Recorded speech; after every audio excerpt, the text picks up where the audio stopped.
Neurology में first है sensory receptors. Sensory receptors जो हैं वो दो टाइप के होते हैं, फास्ट एंड स्लो रिसेप्टर्स। ठीक है, 3 फास्ट रिसेप्टर्स हैं, 3 स्लो रिसेप्टर्स हैं। फास्ट रिसेप्टर्स कौन कौन से हैं? मिस पैकमैन, ये बहुत तेज़ है, ठीक है, ये हमने याद रखना है इसको, मिस पैकमैन को। सो मिस पैकमैन जो है इसके हेयर भी हैं, ठीक है, याद रखो इसे। अब क्या है, एक है मिस पैकमैन से मीजनर्स कॉर्पस्कल, पैक से पेक्सीनियन, और हेयर है इसके तो हेयर फॉलिकल, ये तीनों फास्ट हैं। बाकी मर्कल डिस्क, रुफिनी एंडिंग्स और टाइप सी ये स्लो हैं। अब मिसनर्स क्या करती है, मिस जो है वो मोस्ट न्यूमरस हैं, ठीक है, बहुत सारी है मिस, most numerous, present on non hairy skin, ये नॉन हेयरी स्किन पे होती है मिस, ठीक है। Then it detects fine touch, और फाइन टच के बारे में पता होता है मिस को, एंड डायनामिक 2 पॉइंट डिस्क्रिमिनेशन, मिस को पता होता है 2 पॉइंट्स में क्या फ़र्क है, बट वो डायनामिक है, ठीक है, स्टैटिक हम बाद में करेंगे, डायनामिक है, फास्ट है। देन लो फ्रीक्वेंसी वाइब्रेशन ये करती है, ठीक है। 2 पॉइंट डिस्क्रिमिनेशन मैक्सिमम कहाँ पे होती है, लिप्स पे, मिनिमम होती है बैक पे। अब मिस क्योंकि न्यूमरस थी, अब पैक्सीनियन ने क्या करा, उसे भी कुछ चाहिए, पैक्सीनियन क्या है, लार्जेस्ट, पैक्सीनियन लार्जेस्ट रिसेप्टर है, मोस्ट सेंसिटिव है, बिकॉज पैक इज मतलब गर्ल्स आर सेंसिटिव, तो ये पैकमैन भी सेंसिटिव है। इट डिटेक्ट्स हाई फ्रीक्वेंसी, ठीक है, मिस में लो फ्रीक्वेंसी वाइब्रेशन, पैक में high frequency vibration, vibration in दोनों में आएगी क्योंकि ये फास्ट है। और ये डीप प्रेशर, वो था फाइन टच, तो दोनों देखो क्या है, ये मोस्ट न्यूमरस है, ये लार्जेस्ट है, और ये मोस्ट सेंसिटिव है ना, मोस्ट न्यूमरस, लार्जेस्ट और most sensitive. Fine touch, deep pressure, low frequency, high frequency, और इसमें एक एक्स्ट्रा पॉइंट क्या है, डायनामिक 2 पॉइंट डिस्क्रिमिनेशन। नेक्स्ट आगे हेयर फॉलिकल, हेयर फॉलिकल भी फास्ट है, ये क्या करेगा, डिटेक्ट करेगा हेयर की मूवमेंट, ऑब्वियसली नाम से पता लग रहा है। देन है Merkel cell, Merkel cell slow है, और ये क्या, इसमें 2 ई आ रहे हैं, तो ये कहाँ पे होगा, एपिडर्मल एजेस पे, और ये स्टैटिक 2 पॉइंट डिस्क्रिमिनेशन करेगा, दोनों एम वाले 2 पॉइंट डिस्क्रिमिनेशन कर रहे हैं। Dynamic is Meissner's, static is Merkel. It is important for braille reading, जो ब्रेल रीडिंग है उसमें पहले मर्कल आता है, अगर ऑप्शन में मर्कल नहीं दिया हुआ तो क्या आएगा, मीजनर्स, ठीक है। फिर उसके बाद आ गया रूफिनी एंडिंग्स, ये स्लो हैं, ये डिटेक्ट करेंगे स्किन की स्ट्रेच को and the sustain pressure, maximum कहाँ होते हैं, जॉइंट कैप्सूल्स में, ठीक है, ये थोड़ा नाम से ही मुझे पता नहीं क्यों कोरिलेट हो रहा है। Then type C nerve endings क्या है, स्लो इचिंग और स्लो पेन के लिए होते हैं, सी इचिंग, स्लो पेन, और it is mediated by substance P, और ये अनमाइलिनेटेड होते हैं, ठीक है। इससे ऑपोजिट अगर हम याद करें कि फास्ट पेन किससे होता है, ग्लूटामेट से, जो कि माइलिनेटेड होते हैं, ठीक है। इसमें क्या है, itching, slow pain, substance P, unmyelinated. अब ये देखो फास्ट अडेप्टेशन और स्लो अडेप्टेशन क्या होती है, मिस पैकमैन फास्ट है, वो फटाफट से अडेप्ट कर लेती है, और स्लो अडेप्टेशन ऐसे होती है, ठीक है, कि स्टिमुलस आया वो धीरे धीरे धीरे धीरे अडेप्ट करेगी, स्टिमुलस आते ही अडेप्ट करेगी। डायग्राम में देखो जो अनियन स्किन अपीयरेंस में बताना भूल गई, पैकमैन की होती है, ठीक है, मिस पैकमैन प्याज भी खाती है, तो मिस पैकमैन की अनियन है, लार्जेस्ट है, अनियन सबसे बड़ा है। ये रूफिनी एंडिंग्स हैं, ठीक है, और ये हैं हमारे पास मर्कल सेल्स और मीजनर सेल्स, ठीक है। एपिडर्मिस पे कौन से होंगे, एपिडर्मल एजेस पे मर्कल सेल्स। देन हमारे पास 2 लॉज हैं, वीबर फेशनर लॉ और frequency coding law. वीबर freshener law किसके लिए है, ये देखो धीरे धीरे फ्रीक्वेंसी जो है वो मतलब फ्रीक्वेंसी नहीं, सॉरी, ये है कि इंटेंसिटी बढ़ती जा रही है जैसे जैसे परसेप्शन बढ़ रही है, परसेप्शन का लॉ है, ठीक है, वीबर freshener perception law. Stimulus intensity increase होती है तो फिर परसेप्शन भी इंक्रीज होता रहता है। और नेक्स्ट फ्रीक्वेंसी कोडिंग लॉ में क्या है कि जैसे जैसे इंटेंसिटी इंक्रीज होती है, फ्रीक्वेंसी भी इंक्रीज होती है, पोटेंशियल भी इंक्रीज होता है, ठीक है। बस ये वर्ड्स की बात है, बस वैसे सिंपल ही है। देन नर्व फाइबर्स की बात करें तो वो उसकी अर्लैंगर ग्रेसर क्लासिफिकेशन होती है, इसमें क्या रखना है, ए बी सी, ठीक है, 3 है हमारे पास, ए बी सी। ए के आगे फर्दर है A delta, A beta, A gamma, और ए अल्फ़ा, ए बीटा, ए गामा, ए डेल्टा, ठीक है।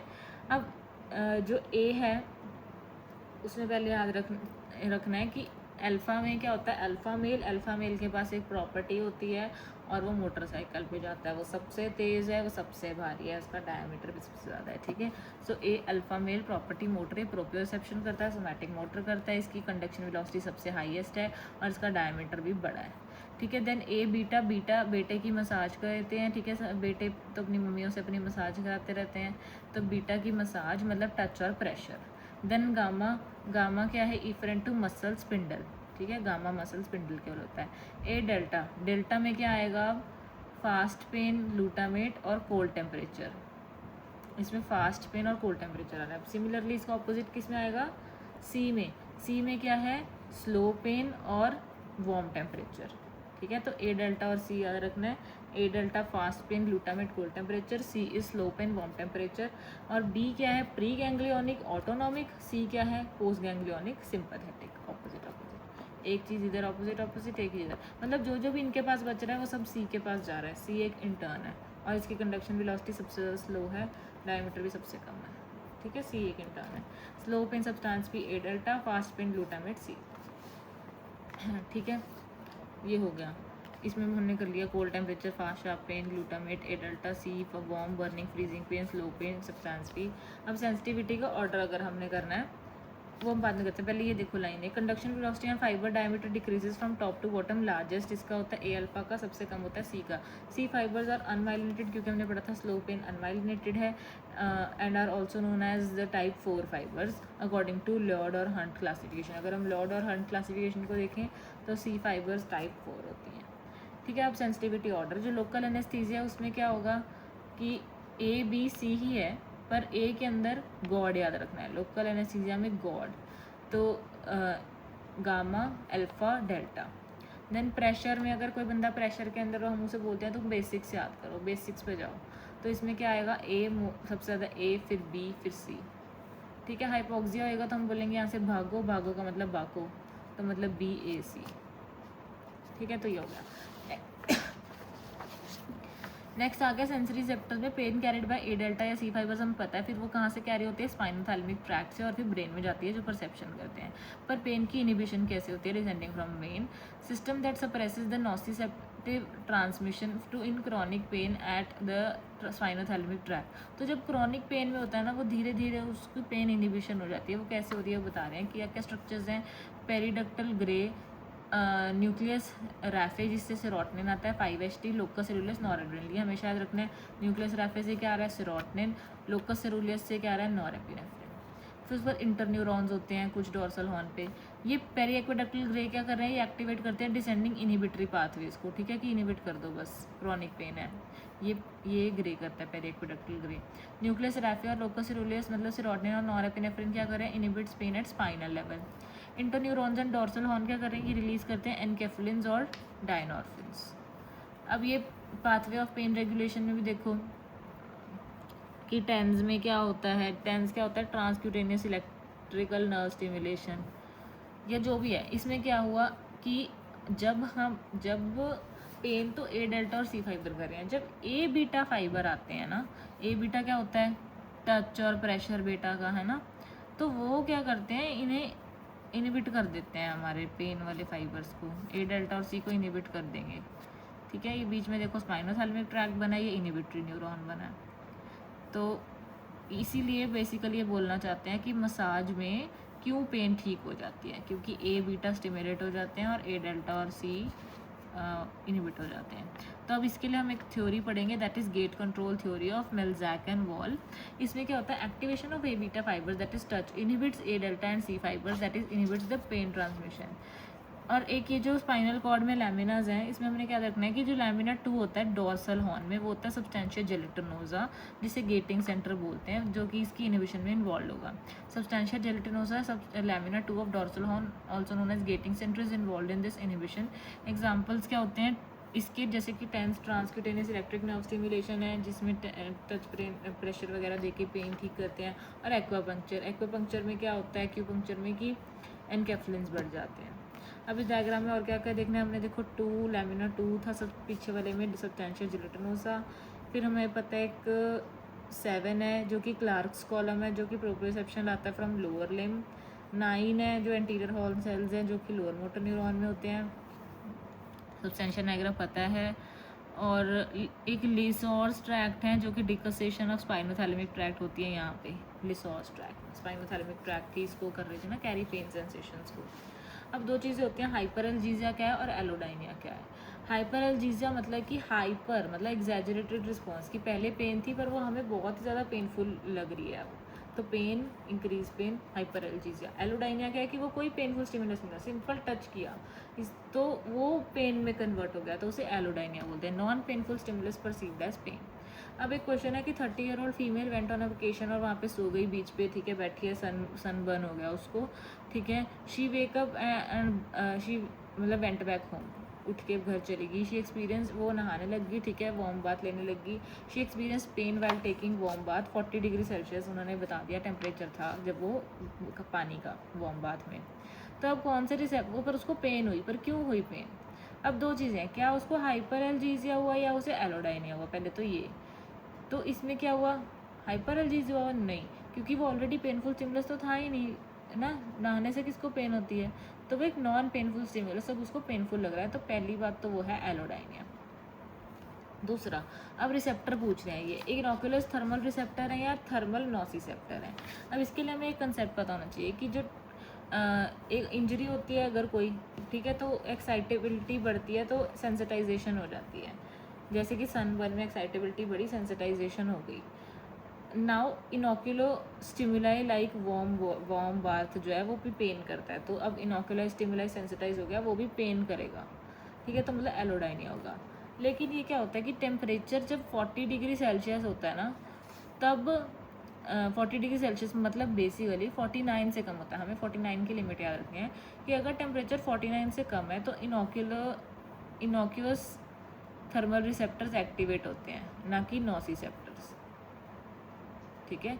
तो जो नोसिसेप्टर है वो जो है पेन कराते हैं, ठीक है, मोर देन 49 डिग्री सेल्सियस पे।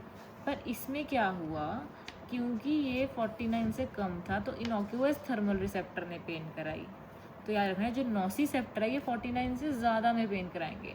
अब 40 में ही पेन हो रही है तो इनोक्यूअस थर्मल रिसेप्टर जो है वो एक्साइटेबल होके सनबर्न से एक्टिवेट हो रखे हैं, इसलिए पेन। नेक्स्ट आगे न्यूरोट्रांसमीटर चेंजेस इन डिजीजेस। हमारे पास क्या क्या न्यूरोट्रांसमीटर होते हैं, एसिटाइलकोलिन, डोपामिन, गाबा, नॉरएपिनेफ्रिन, सेरोटोनिन। एसिटाइलकोलिन हमें लोकेशन याद रखनी है, कहाँ से आता है, बेसल न्यूक्लियस ऑफ मेनर्ड से। डोपामिन आता है वेंट्रल टेगमेंटम और सब्सटेंशिया नाइग्रा कॉम्पैक्टा से, पार्स कॉम्पैक्टा से। गाबा न्यूक्लियस एक्यूम्बेंस एनए से। नॉरएपिनेफ्रिन हमें पता है लोकस सेलुलस से। सेरोटोनिन राफे न्यूक्लियस से। ये दोनों लोकस सेलुलस और राफे न्यूक्लियस अभी पढ़े ही हैं, ठीक है, ये तो पता थे।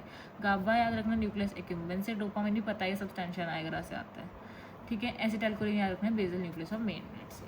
अब ये सब डिजीज़ में कैसे कैसे होता है, सबसे पहले एंजाइटी में क्या होगा, ठीक है। एंजाइटी में हमें पता है कि सेरोटोनिन तो लो होता है, बंदा खुश तो नहीं है ऑब्वियसली एंजाइटी में, और ऊपर से उसमें रिलैक्सेशन नहीं है बंदे में, एंजाइटी में बिल्कुल भी रिलैक्स नहीं है बंदा, तो उसमें गाबा भी कम होता है।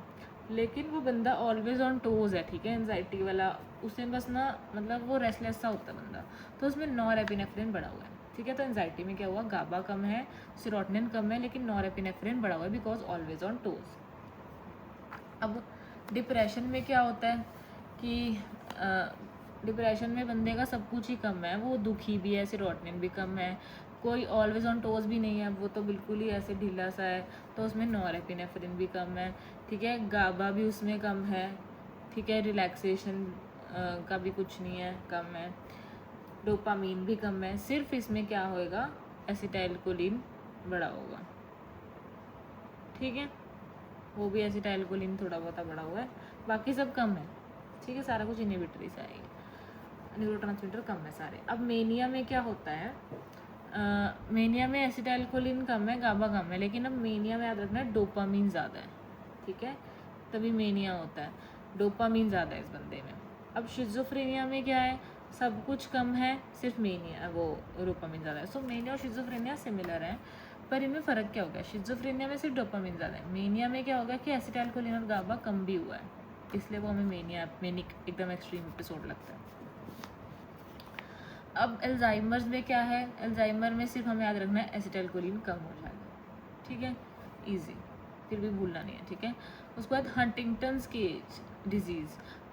डिजीज़ सॉरी, इसमें क्या रखना है कि हंटर है अंडर द केज, हंटर है तो केज याद रखना है, एज ही कम है, मतलब कि एसिटाइलकोलिन और गाबा कम है, लेकिन डोपामीन बढ़ा हुआ है।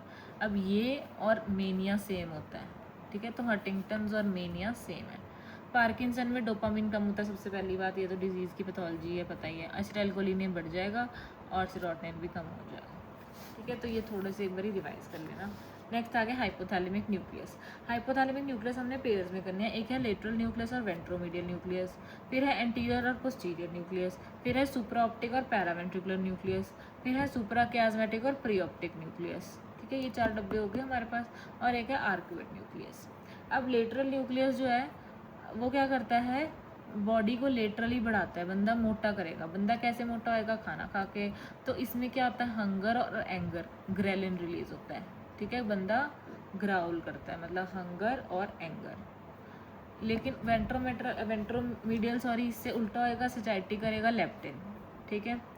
फिर आ गया एंटीरियर और पोस्टीरियर। एंटीरियर से अगर मैं एसी, एंटीरियर क्या करेगा, कूलिंग। पोस्टीरियर क्या करेगा, हीट जनरेशन, उल्टा काम, ठीक है। शिवरिंग और वेजो कंस्ट्रिक्शन, शिवरिंग से हीट जनरेट होती है, सबको पता होना चाहिए, और वेजो कंस्ट्रिक्शन से भी। देन आ गया सुपर ऑप्टिक और पैरावेंट्रिकुलर, ये वही हैं जो पोस्टीरियर पिट्यूटरी वाले हार्मोन्स रिलीज होते हैं, ठीक है। सुपर ऑप्टिक एडीएच रिलीज करेगा, पैरावेंट्रिकुलर ऑक्सीटोसिन। इसको कैसे याद रखना है, sad pox, super optic ADH, pox, paraventricular oxytocin. Next है सुप्राकियास्मेटिक। सुप्राकियास्मेटिक जो है वो कियाज्मा मतलब सर्केडियम रिदम मेंटेन करके रखता है, तो मेलेटोनिन रिलीज करेगा फ्रॉम पीनियल ग्लैंड, जो कि सर्केडियम रिदम को मेंटेन करेगा। प्रीऑप्टिक न्यूक्लियस जो है वो प्री है, मतलब वो प्री गोनाडोट्रोपिन हार्मोन देगा, मतलब जीएनआरएच को रिलीज करेगा। देन आ गया आर्क्यूएट न्यूक्लियस। आर्क्यूएट में कई सारे न्यूरॉन्स होते हैं, ठीक है। तो it regulate centre for hunger भी करता है, सेटाइटी भी करता है, और रिप्रोडक्शन मतलब प्यूबर्टी भी करता है।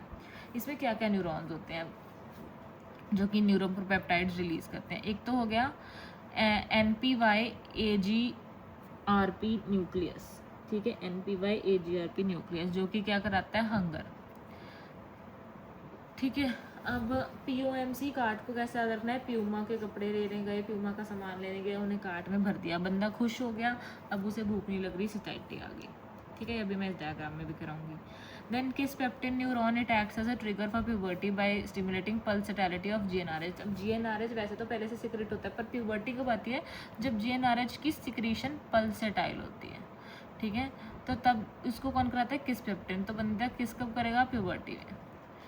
Kisspeptin stimulates the pulsatile release of GnRH, which is essential for proper activation of LH and FSH.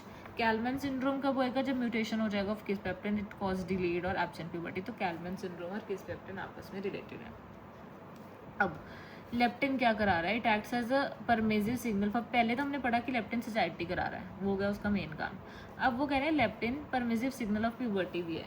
It allows puberty to happen but doesn't directly start it. ये प्यूबर्टी को स्टार्ट नहीं करता, पर जैसे अगर उन्होंने स्टार्ट करना है किसपेप्टिन ने, तो वो परमिशन देता है कि हाँ भाई कर लो। तो इसलिए अगर लो पेप्टिन होगा, जैसे कि एनोरेक्सिया है ना, बंदा खाना नहीं खा रहा, सचाइटी नहीं है, तो फिर लो पेप्टिन है, तो फिर उसमें डिलेड या सप्रेस प्यूबर्टी रहती है। नेक्स्ट आगे 2 ग्राफ्स। अब ये थोड़े मुझे हल्के से अजीब से ही हैं, चलो फिर चलो कर लेते हैं। ये वाला टेम्परेचर का ग्राफ है, इधर है हमारे पास कि टेम्परेचर, और इधर है कैलोरीज पर सेकेंड, हीट प्रोडक्शन होगी मतलब बेसिकली। तो 37 है हमारा सेट पॉइंट टेम्परेचर। तो 37 से कम टेम्परेचर में हीट जनरेट होती रहती है बॉडी में, ठीक है। कैलोरीज से देखो, कैलोरीज बर्न हो रही है हमारी बॉडी में, हीट जनरेट हो रही है, टेम्परेचर बढ़ता जा रहा है। पर एक ऐसा टेम्परेचर आ जाएगा 37 सेट पॉइंट कि अब हमने हीट प्रोड्यूस नहीं करनी, अब हमने उल्टा हीट लॉस करनी है। वो कैसे होता है, ये पहले जो ये वाला ग्राफ था ब्लू वाला ऐसे रहेगा, अब इवेपोरेटिव हीट लॉस होने लग जाएगा और हीट प्रोडक्शन स्टेबल हो जाएगी। एक टाइम पे या तो हीट प्रोड्यूस होगी या लॉस होगी, पहले प्रोड्यूस होती रहती है, 37 पे आके लॉस हो जाती है। अब वो होता कैसे है, हीट जो है अगर तो मोर देन 37 डिग्री हो जाएगा तो इवेपोरेशन जो है वो हीट लॉस कराएगा, मतलब स्वेटिंग डोमिनेट्स। लेस देन 37 पे हीट प्रोडक्शन डोमिनेट्स, ठीक है। अब ये वाले ग्राफ में क्या है कि फीवर बताता है कि फीवर में क्या होगा, एक है टाइम, एक है बॉडी टेम्परेचर। पहले हमारा फीवर मान लो 99 से थोड़ा सा कम ही है, पर फिर अगर फीवर हो गया तो टाइम के साथ बॉडी टेम्परेचर बढ़ता जा रहा है ऊपर, ठीक है। पर एक सेट पॉइंट है जो कि मतलब आ जाता है 104। हमें 104 के बाद बुखार क्यों नहीं होता, 107 110 बुखार क्यों नहीं होता, ये एक सेट पॉइंट है बॉडी का, ठीक है। अब यहाँ पे क्राइसिस होने लग जाती है, ठीक है। अब क्राइसिस के बाद हम PCM खाएंगे तो एकदम से क्राइसिस के बाद बंदा कहेगा कि नहीं अब तो टेम्परेचर कम करना ही पड़ेगा, तो फिर वो टेम्परेचर कम होके सेट पॉइंट सडनली रिड्यूस हो जाता है टू लोअर वैल्यू, फिर इस सेट पॉइंट पे आ जाता है। यहाँ पे क्राइसिस हमें दिक्कत देती है उस फीवर में, ठीक है। तो set point suddenly raise to high value, अब क्राइसिस के तक ये जब बढ़ रहा है तो क्या हो रहा है, वेजोकंस्ट्रिक्शन होती है, पाइलो इरेक्शन, एपिनेफ्रिन रिलीज होता है और शिवरिंग होती है तभी फीवर में। फिर बाद में एकदम से पसीना आता है, सब कहते हैं पसीना आ रहा है मतलब बुखार उतर रहा है ना, तो वेजो डायलेशन और स्वेटिंग के बाद अगले सेट पॉइंट पे आ गए on giving PCM। In fever hypothalamic set point rises, shivering and वेजोकंस्ट्रिक्शन होती है। फिर ड्यूरिंग क्राइसिस क्या हो जाता है, सेट पॉइंट एकदम से गिर जाता है और वेजो डायलेशन और स्वेटिंग होने लग जाती है, ये फीवर वाला मैकेनिज्म हो गया। नेक्स्ट आ गया सटाइटी, ठीक है। ये डायग्राम देखो, इसमें क्या दे रखा है, ये आर्क्यूएट न्यूक्लियस है, जब हमने पढ़ा था इसमें हमने कहा एक होता है POMC कार्ड जो सटाइटी कराता है, अब बंदा खुश हो गया प्यूमा से खरीद के सामान तो हंगर कम होगी। एक है AGRP NPY, ये भूख बढ़ाते हैं क्योंकि देखो ग्रेलिन इसको स्टिमुलेट कर रहा है, तो ये फूड इंटेक को बढ़ाएगा, फूड इंटेक को कम ये कर रहा है POMC कार्ड, और इसे कौन स्टिमुलेट कर रहा है, इंसुलिन, लेप्टिन और CCK, ये भूख को कम करते हैं, ठीक है। तो फिर इसलिए POMC को बढ़ा रहे हैं और इसे कम कर रहे हैं। अब इसीलिए हमें समझना पड़ेगा कि क्या क्या चीज़ें होती हैं एनोरेक्सिजेनिक। एनोरेक्सिया क्या होता है कि बंदा खा नहीं रहा, ठीक है, तो कौन सी चीज़ें हैं जो डिक्रीज़ करती हैं फीडिंग को, और एक्सिजेनिक क्या होती हैं जो इंक्रीज़ करती हैं फीडिंग को। एनोरेक्सिजेनिक मतलब कि जो क्या क्या हो सकती है, देखो एक तो लेप्टिन हमने पढ़ा था कि सटाइटी कराता है, दूसरा सिरोटनिन, बंदा खुश है तो हंगर कम होएगा, सिरोटनिन है तो साथ में इसका दोस्त नॉरेपिनेफ्रिन भी होएगा, ठीक है। और इंसुलिन भी सटाइटी कराता है, ठीक है, ग्लूकोज वो करा के। देन CCK और GLP, ये हमने उसमें पढ़े थे GIT में, CCK ICCK, ठीक है, ये भी फीडिंग को कम कराएगा जब एक्ट करेगा। और GLP क्या था, इनहिबिटरी पेप्टाइड GIP की तरह, ठीक है, ये भी इनहिबिट करेगा। और काट मैंने बता दिया प्यूमा के साथ। और एक होता है पेप्टाइड YY, याद रखना है पेप्टाइड YY फीडिंग को डिक्रीज़ करते हैं क्योंकि हमें YY नूडल्स नहीं खाने चाहिए, ठीक है। अल्फ़ा MSH याद रखना है इसमें, और एक CRH, ये दो अलग चीज़ें जो हमने अभी तक नहीं करी, तो ये अल्फ़ा MSH और CRH फीडिंग को डिक्रीज़ करते हैं। अब फीडिंग को इंक्रीज़ कौन करता है, और एक्सिजेनिक, ठीक है। इसमें क्या है, न्यूरोपेप्टाइड Y, उसमें कंफ्यूज होना, इसमें पेप्टाइड YY था, इसमें न्यूरोपेप्टाइड Y है। न्यूरोपेप्टाइड वही है NPY और A जो हम अभी कर रहे थे ना, NPY और AGRP, ये इंक्रीज़ कर रहे थे फीडिंग। और ये आ गया NPY और AGRP ये अगोटी रिलेटेड प्रोटीन अगर नाम करना है, बट इट्स ओके, इतना ही कर लो, NPY और AGRP। और इसमें था MSH, इसमें आ जाएगा MCH, मेलानिन कंसनट्रेटिंग हार्मोन, क्योंकि ये ऑरेक्सिजेनिक है तो इसमें आएंगे ऑरेक्सिन्स A and B। एंडोर्फिन्स बढ़ाते हैं, हमने करा था। और इसमें एक है गैलेनिन, अमाइनो एसिड जैसे कि glutamate, alpha amino butyric acid, ठीक है, अमाइनो एसिड भूख बढ़ाएंगे। प्रोटीन है अमाइनो एसिड तो, ठीक है। तो उसके बाद कॉर्टिसोल आ गया इसमें, उसमें था CRH, इसमें है कॉर्टिसोल, इसमें इंसुलिन, इसमें कॉर्टिसोल, ठीक है। ग्रेलिन हंगर को बढ़ाता है, ग्राउल करता है। और एंडोकैनाबिनॉइड्स, कैनाबिनॉइड्स खा रहे हैं नाम से ही पता लग रहा है। देन आ गया एडिपोज, जो एडिपोसाइट्स होते हैं फैट सेल्स, उनमें क्या होता है, एक तो लेप्टिन होता है, तो तभी एक बारी फैट खा के एक बारी पेट भर जाता है, तो वो सप्रेस करता है एपेटाइट को। और क्या करता है, उसमें एडिपोनेक्टिन होता है, it improves insulin sensitivity, anti inflammatory और कार्डियोप्रोटेक्टिव। तो एडिपोसाइट्स में एक तो एडिपोनेक्टिन होगा और एक लेप्टिन होगा, easy. Then WHO analgesic ladder होता है फॉर क्रॉनिक पेन, ठीक है। अगर तो बंदा, इसमें हमारे पास 3 चीज़ें हैं, 1 2 3।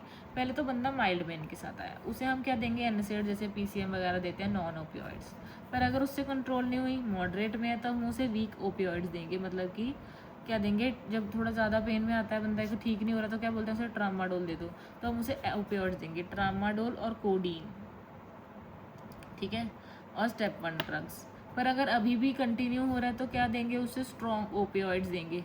वो कौन से हैं स्ट्रॉन्ग, वीक ओपियोइड्स का स्ट्रॉन्ग देंगे ऑब्वियसली। अब है मॉर्फिन या फेंटेनिल, ठीक है।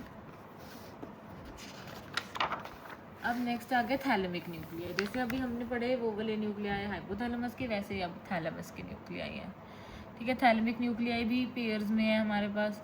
थैलेमिक न्यूक्लियाई क्या होते हैं बेसिकली, ये रिले सेंटर्स होते हैं, ये एक कॉर्टेक्स के PA हैं, ठीक है, PA ऑफ कॉर्टेक्स, क्योंकि पहले सारा कुछ यहाँ पे आएगा, ये एक जंक्शन है, ठीक है, इस जंक्शन पे आएगा, फिर मतलब थैलेमस पे आएगा, फिर कॉर्टेक्स में जाएगा, ठीक है। एक्सेप्ट सेंस ऑफ स्मेल, वो नहीं आती थैलेमस पे, ठीक है, ये लिखा हुआ है। अब आ गया इसमें एक तो VPL VML, ठीक है, वेंट्रोपोस्टीरियर लेटरल, वेंट्रोपोस्टीरियर मीडियल, ये एक पेयर हो गया। लेटरल जेनिकुलेट न्यूक्लियस और मीडियल जेनिकुलेट न्यूक्लियस, ये एक पेयर हो गया। वेंट्रल एंटीरियर, वेंट्रल लेटरल, एक हो गया। VPL VML क्या होता है? सबसे पहले वेंट्रल पोस्टीरियर लीडियल, लीडियल कह रही हूँ, वेंट्रल पोस्टीरियर लेटरल में हमने क्या रखा है? वेरी पेनफुल लिम्स, ठीक है, तो पेन की बात हो रही है और लिम्स की बात हो रही है, ठीक है। तो फिर ये क्या होता है? पेन से हमें याद रखना है स्पाइनोथैलेमिक ट्रैक्ट और डोर्सल कॉलम ट्रैक्ट इनपुट है। ये क्या करेंगे? सेंसेशन, सोमैटिक बॉडी सेंसेशंस को कैरी करेंगे, जैसे pain, temperature, touch, vibration, proprioception. अब सेंसरी है तो फिर जाएंगे कहाँ? Brodmann area 312 primary somatosensory cortex में। VPM क्या है? इनको इसका ऑपोजिट वेरी पेनफुल माउथ, जो कि माउथ से याद रखना है फेस। फेस मतलब ये सोमैटिक फेस सेंसेशंस करेंगे और टेस्ट करेंगे। किससे करेंगे सेंसरी? तो ट्राइजेमिनल नर्व होती है फेस की। और गस्टेटरी कैसे करेंगे? टेस्ट वाला कॉडा टिम्पना है जो कि फेशियल नर्व की ब्रांच है। और 9th मतलब ग्लॉसोफरेंजियल, 10th मतलब वेगस। तो गस्टेटरी क्या क्या है? कॉडा टिम्पना है 9th और 10th। और ये भी क्योंकि सेंसेशन ही है एक तरह से, तो ये वाली स्पेस की तो कहाँ जाएगी? फिर से Brodmann area 312 primary somatosensory cortex में। पर टेस्ट के लिए कहाँ जाएगी? Brodmann area 43। हमने वो निमोनिक किया था। Heard of a restaurant and 41 42 went to taste it at 43, तो टेस्ट इज 43। अब आ गया लेटरल जेनिकुलेट न्यूक्लियस और मीडियल जेनिकुलेट न्यूक्लियस। लेटरल वाला जो है वो लाइट विजन मतलब लुकिंग के लिए है, लाइट मतलब लुकिंग, और मीडियल वाला म्यूजिक मतलब हियरिंग के लिए है। लेटरल जेनिकुलेट न्यूक्लियस जो है वो ऑप्टिक ट्रैक्ट से आता है। कि हम जब डायग्राम बनाते हैं आई वाले उसमें ऑफ्था में, तो ऑप्टिक ट्रैक्ट आता है, ठीक है। और उसमें होता है सुपीरियर कॉलिकुलस, ठीक है, वो विजन के लिए होता है, वो प्राइमरी विजुअल कॉर्टेक्स में जाएगा। कौन सा होता है visual cortex? Brodmann area 17। We start seeing people at 17। Medial geniculate nucleus में क्या होता है? म्यूजिक हियरिंग के लिए होता है। इंफीरियर कॉलिकुलस में जाता है इकोलाइमा, फिर वो उसमें हियरिंग आ गया। ये किस में जाएगा? प्राइमरी ऑडिटरी कॉर्टेक्स, जो कि होता है 41 42, क्योंकि we heard of a restaurant at 41 42। Then ventral anterior और वेंट्रल लेटरल एक बचा है। Ventral anterior, ventral lateral basal ganglia और सेरिबेलम में होता है। देखो लोकेशन से पता लग रहा है कि मूवमेंट्स के लिए है। तो ये मोटर प्लानिंग और कोऑर्डिनेशन करता है। यार क्यों ले जाता है इतना? तो ये क्या करता है? मोटर प्लानिंग और कोऑर्डिनेशन करता है। ये मोटर कॉर्टेक्स ब्रॉडमैन एरिया 4 और 6 होगा, क्योंकि वो सोमैटोसेंसरी 312 था, है ना। जब हम डायग्राम में करेंगे आगे तो आप देखोगे। और मोटर वाला उसके आगे वाला कौन सा होता है? 4 और 6। अब ये एक डायग्राम है जिसमें हमने दिखा रखा है कि ये वही वाली चीज़ें जो हमने VABL करी है वो है। VPL आ गया जो हमने करा था, ठीक है। एक इसमें ये याद रखना है पल्विनार होता है। ये पल्विनार क्या करता है? It is affected in prion disease. P से pulvinar affected in prion disease. God, ये मैंने क्या कर दिया? पानी गिरते गिरते बच गया। चलो इट्स ओके, ठीक है। पल्विनार क्या करता है? कहाँ अफेक्ट होता है? प्राइम डिजीज में। इसमें देखो मीडियल जेनिकुलेट और लेटरल जेनिकुलेट बॉडीज हैं। इसमें एक यहाँ पे पीछे जो है वो क्या है? ये सब वेंट्रल था, तो ये मीडियल है। मीडियल डॉर्सल न्यूक्लियस जो है वो इन्वॉल्व होता है मेमोरी में, and it is affected in Wernicke's, encephalopathy, Goa, alcoholics, पता है। देन आगे क्या होगा? एक एंटीरियर न्यूक्लियस भी होता है, ठीक है। ये थैलेमस का डायग्राम हो गया कि ये मीडियल हो गया, ये वेंट्रल हो गया, आगे एंटीरियर हो गया, ये मीडियल लेटरल जेनिकुलेट बॉडीज होगी। एंटीरियर न्यूक्लियस जो है वो लिम्बिक सिस्टम में इन्वॉल्व होता है। अब लिम्बिक सिस्टम भी मेमोरी के लिए, ये पैपेज सर्किट। अब पैपेज सर्किट के लिए तुम निमोनिक याद करो, हिप्पो फॉरगेट्स मैच, ठीक है। Hippo forgets match. हिप्पो मतलब हिप्पो कैंपस, फॉरगेट्स फॉर्निक्स के थ्रू जाएगा एम मैमिलरी बॉडीज में, AT मतलब anterior nucleus of thalamus, C मतलब सिंगुलेट गायरस, H मतलब पैरा हिप्पोकैम्पल गायरस या फिर एंटेरोलाइल कॉर्टेक्स। तो ये पैपेज सर्किट हो गया। देन आ गया मेमोरी। मेमोरी दो तरह की होती है, डेक्लरेटिव और नॉन डेक्लरेटिव। डेक्लरेटिव जो हम बता सकते हैं कि हाँ हाँ मुझे ये चीज़ याद है, मुझे कल के चैप्टर में मैंने जो जो पढ़ा मुझे ये फैक्ट्स आते हैं, तो बेसिकली फैक्ट्स हैं। और एक एपिसोड्स हैं कि भी कल पर एक बार इवेंट ऐसे हुआ था मेरी लाइफ में, क्या क्या इवेंट्स हुए हैं वो आगे डेक्लरेटिव में बता सकती हूँ। नॉन डेक्लरेटिव जो मेरे मन के अंदर हैं बट मैं अभी एकदम से नहीं बता सकती हूँ, ठीक है, वो वाली मेमोरी। डेक्लरेटिव में आते हैं सिमेटिक और एपिसोडिक। सिमेटिक मतलब फैक्ट्स और जनरल नॉलेज। ये कहाँ पे होता है? आगे पढ़े होंगे ये फैक्ट्स, ठीक है। मैं ये फैक्ट याद कर रही हूँ, तो ये कहाँ जा रहा है? आगे pre frontal cortex, retrieval and anterior और लेटरल टेम्पोरल साइडों में जाता है। कॉन्शियस और एक्सप्रेसिबल होते हैं। एपिसोडिक क्या है? पर्सनल एक्सपीरियंसेस या इवेंट्स, हिप्पोकैम्पस या फिर नियोकॉर्टेक्स और मीडियल टेम्पोरल लोब में जाएंगे, ठीक है। बायलेटरल हिप्पोकैम्पस लीजन्स में क्या हो जाएगा फिर, अगर ये एपिसोडिक है, हिप्पोकैम्पस याद रखना है, इसमें हिप्पोकैम्पस में जा रहे हैं, एपिसोडिक है। ऊपर हमने एंटीरियर लेटरल टेम्पोरल किया तो ये मीडियल टेम्पोरल में जा रहे हैं। बायलेटरल हिप्पोकैम्पल लीजन से एंटीरोग्रेड एमनीजिया हो जाएगा, ठीक है। नॉन डेक्लेरेटिव या इम्प्लिसिट जो है वो क्या होगी अब, एंटीरोग्रेड एमनीजिया क्या होता है कि अब हमें आगे के इवेंट्स नहीं याद रहेंगे जो भी अब होंगे। नॉन डेक्लेरेटिव में आगे एक तो procedural, priming and perceptual, associative learning, और बाकी दो सिमिलर से हैबिचुएशन और सेंसिटाइजेशन। प्रोसीजरल क्या है कि कोई ऐसा प्रोसीजर जो हमें करना आता हो, लाइक स्किल्स एंड हैबिट्स। ये कहाँ जाते हैं, स्ट्राइटम और सेरिबेलम में। एग्जांपल अनकॉन्शियस लर्निंग, जैसे कि ड्राइविंग। अब ड्राइविंग आ गई, अनकॉन्शियसली हम चलाते रहते हैं, वो एक स्किल बन चुकी है हमारी, तो वो प्रोसीजरल है। एक तो सेरिबेलम उसके लिए कंट्रोल चाहिए और दूसरा स्ट्राइटम में जाता है, ठीक है। सो अनकॉन्शियस लर्निंग स्ट्राइटम में जाएगी। प्राइमिंग और परसेप्चुअल क्या होता है कि प्रायर एक्सपोजर इंप्रूव्स रिस्पॉन्स। अब अगर हम हिंट्स देंगे, क्लूज देंगे कि भाई याद करो ये वहाँ पे एक बंदा आया था, ऐसे हुआ, तो फिर एकदम से याद आ जाएगा हमें, हो हाँ हाँ हाँ ऐसा हुआ था। तो वो मतलब मेमोरी पड़ी थी, पहले हम उसे डिक्लेयर नहीं कर पाए थे, अब वो प्राइमिंग से याद आई। वो कहाँ होते हैं, नियोकॉर्टेक्स पे। एसोसिएटिव लर्निंग जैसे कि क्लासिक और ऑपरेंट कंडीशनिंग करते हैं बाय पावलोव्स एक्सपेरिमेंट, तो वो कहाँ होते हैं, एमिगडाला और सेरिबेलम में। अब उसमें अगर बायलेटरल एमिगडाला के लीजन हो जाए, क्या होता है, क्लूवर बूसी सिंड्रोम, जिसमें क्या होती है, हाइपर ओरैलिटी और हाइपर सेक्सुअलिटी। एक इसको हम क्लीन लेविन पता नहीं ऐसे करके भी सिंड्रोम होता है साइकेट्री में, उसको उससे कंफ्यूज नहीं करना। उसमें क्या क्या होता है, हाइपर सेक्सुअलिटी, हाइपरफेजिया और एक हाइपर सोमनिया, ठीक है, सोता भी ज़्यादा है उसमें। इसमें क्या हो रहा है, हाइपर ओरैलिटी, हाइपर सेक्सुअलिटी और थोड़ा मेमोरी लॉस एसोसिएटेड है साथ में इसमें। नेक्स्ट आ गया हैबिचुएशन और सेंसिटाइजेशन। हैबिचुएशन क्या है कि भाई हैबिट होगी तो अब धीरे धीरे रिस्पॉन्स कम हो गया। Decrease response to repeated stimuli, इसमें क्या होगा, कैल्शियम इनफ्लेक्स कम हो जाएगा, ग्लूटामेट रिलीज कम हो गया, तो हैबिचुएशन होगी। सेंसिटाइजेशन उल्टा है कि भाई बार बार रिस्पॉन्स देने से बार बार स्टिमुलस देने से उसका रिस्पॉन्स बढ़ गया। ये क्यों होगा, सीरोटोनिन बढ़ने की वजह से कैल्शियम बढ़ेगा, जिससे ग्लूटामेट बढ़ेगा, जैसे कि सनबर्न, ठीक है। सेंसिटाइजेशन होता है, धीरे धीरे रिस्पॉन्स बढ़ता रहता है।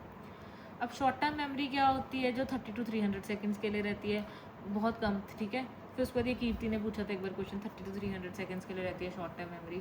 लॉन्ग टर्म पोटेंशिएशन या डिप्रेशन क्या है कि ये लॉन्ग टर्म मेमोरी किस में जाएगी, हिप्पोकैम्पस CA1 न्यूक्लियस के लिए, ठीक है। न्यूरोट्रांसमीटर होता है उसमें ग्लूटामेट, इसमें दो रिसेप्टर है, NMDA और एम्पा। NMDA स्लो रिसेप्टर है, एम्पा फास्ट एक्साइटेटरी ट्रांसमिशन के लिए है, ठीक है। इसीलिए हमें रिवीजन करनी पड़ती है क्योंकि ये स्लो रिसेप्टर है NMDA, इन्हें बार बार रिवाइज करना पड़ता है। नेक्स्ट आ गई डिमेंशिया, ठीक है। अभी के लिए लास्ट पेज है ये। डिमेंशिया कॉग्निटिव डिक्लाइन होता है, ठीक है। हमारे पास कई तरह का डिमेंशिया, वो मैं इस वाली बुक से करूँगी क्योंकि मैंने डिमेंशिया यहाँ से किया गया, साथ में रख लेती हूँ, चलो, ठीक है। सबसे पहले आ गया अल्जाइमर्स डिमेंशिया, जो कि मोस्ट कॉमन कॉज होता है डिमेंशिया, है ना। सेकंड मोस्ट कॉमन होता है वैस्कुलर वाला, ओके, मोस्ट कॉमन हो गया अल्जाइमर्स। इसमें क्या होता है, पहले early short term memory loss होता है, ठीक है। जैसे दादी को पहले धीरे धीरे शॉर्ट टर्म मेमोरी लॉस हुआ, उसको उन्हें पता लगना बंद हो गया कि मैं कहाँ हूँ, क्या है, जगह क्या है, वो हो गया स्पेशल डिसोरिएंटेशन। फिर धीरे धीरे उन्हें पर्सनैलिटी में भी उनके चेंजेस आने लग गए, तो वो पर्सनैलिटी, तो ये क्या होता है, TPF, पहले टेम्पोरल लोब में दिक्कत आई, फिर पैराइटल लोब में दिक्कत आई, फिर फ्रंटल लोब में दिक्कत आई, ठीक है। तो ये हो गया क्या क्या हुआ। ये डाउन सिंड्रोम में कॉमन होता है, APP क्रोमोसोम 21 जीन की वजह से, ठीक है, याद रखना है, 21 में APP होता है डाउन में। अगर APOE2 हो तो गुड प्रोग्नोसिस होता है, ठीक है। अगर देखो 2 स्टडी पार्टनर्स होंगे गुड प्रोग्नोसिस है, अगर 4 स्टडी पार्टनर्स हैं खा पी पाएंगे APOE फॉर बैड प्रोग्नोसिस। और ये होता कहाँ है, क्रोमोसोम 19 पे, ये 21 पे 19 पे।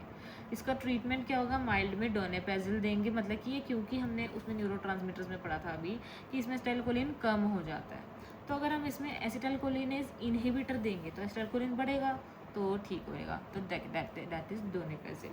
सीवियर में हम मेमेंटिन देते हैं, NMDA एंटागोनिस्ट। और इसमें हम क्या दे सकते हैं, लेकैनीमैब और एडुकैनुमैब, तो जिसमें NE और NU होते हैं वो ब्रेन के लिए होते हैं, तो ये anti-A-beta-4 अमाइलॉइड एंटीबॉडीज़ हैं। फिर अगर कोई पेशेंट अभी उसकी केयर तो कर नहीं सकते, वो भूल जाता है, उसमें मेमोरी लॉस हो जाता है, वो दवाई कैसे लेगा रोज़, तो हम उसमें ट्रांसडर्मल पैच यूज़ कर सकते हैं रिवास्टिक में।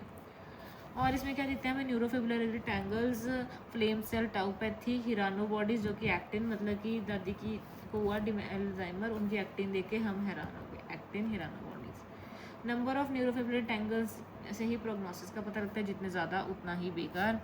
ठीक है, इसमें हम स्टेन कौन सा यूज़ करते हैं, बिलचॉस्की स्टेन, जिसमें हम beta neuritic plaques alpha beta use करते हैं। ये एक्यूमुलेशन हो जाता है alpha beta 42, alpha beta 42 accumulate हो जाता है अल्जाइमर होता है। अल्फ़ा बीटा 40 एक्यूमुलेट हो जाता है क्या होता है, सेरिब्रल अमाइलॉइड एंजियोपैथी, एंडरली में होता है।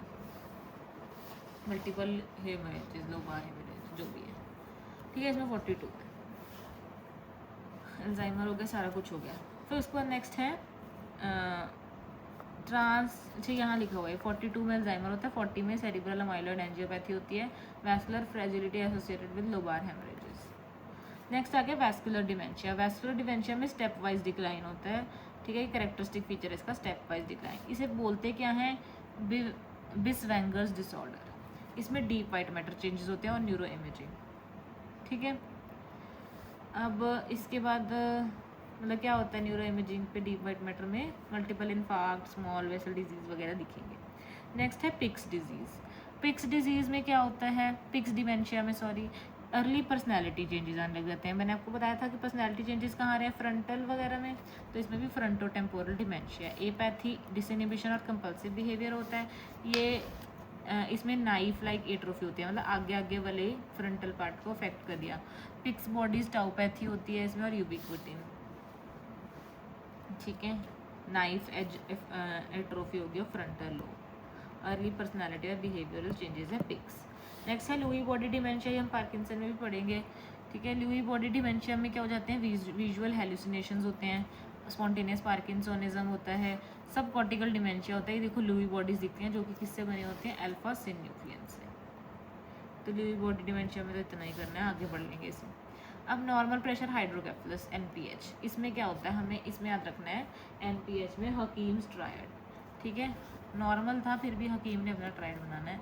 वेट वैकी वॉबली, मतलब वेट मतलब इसमें क्या होता है, यूरिनरी इनकॉन्टिनेंस, फिर डिमेंशिया। ठीक है, वेट वैकी वॉबली में यूरिनरी इनकॉन्टिनेंस, डिमेंशिया और गेट अटैक्सिया। वॉबली मतलब अटैक्सिया। इसमें क्या हो जाता है, शफलिंग गेट होती है और प्रिजर्व्ड आर्म स्विंग होता है। शफलिंग गेट और आर्म स्विंग नहीं होगा तो उसे हम मैग्नेटिक गेट भी बोलते हैं। ये एक रिवर्सिबल डिमेंशिया, इसे हम ट्रीट कर सकते हैं वीपी शंट से। इसमें cortical fibres of frontal lobe get occluded because of the lateral ventricular dilation. इसमें लेटरल वेंट्रिकल्स की डायलेटेशन हो जाती है। देखो क्या क्या है, wet wacky wobbly, Hakim's triad, dilated ventricles हैं तो उनकी डायलेट होने की वजह से लेटरल वाले फाइबर जो हैं, सॉरी कॉर्टिकल फाइबर्स हैं फ्रंटल लोब के, वो क्लूड हो गए। शफलिंग गेट है, प्रिजर्व्ड आर्म स्विंग जिसे मैग्नेटिक गेट भी बोलते हैं, हकीम्स ट्रायड है जो मैंने आपको बता दिया।